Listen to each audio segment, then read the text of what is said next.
اللہ سبحانہ وتعالیٰ قرآن میں ہمیں بتاتے ہیں کہ حضرت آدم میں اللہ نے اپنی روح پھونکی. تو ظاہر ہے اس کو لے کے کئی لوگ یہ سمجھے کہ ہم میں اللہ کا پارٹ ہے کچھ. تو یہ کون سی روح ہے جو اللہ سبحانہ وتعالیٰ نے پھونکی ان میں؟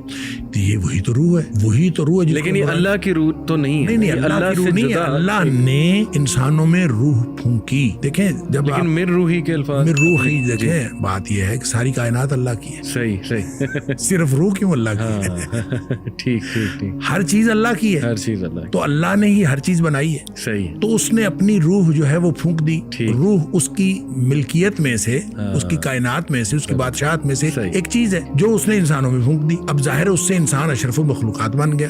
جو ہی روح پھونکی تو آرڈر تھا کہ جو ہی روح پھونکی جائے گی تو فوراً جو ہے وہ سجدے میں گر جانا ہے. تو روح پھونکی گئی تو سجدے میں گر گئے. اب مسئلہ یہ ہے کہ اس میں ہم خواہ نقطہ افرینی کرتے ہیں. ایسا کوئی اعتراض والی بات نہیں. اللہ کی کائنات ہے, اللہ کی روح ہے, اللہ نے وہ انسان میں پھونک دی.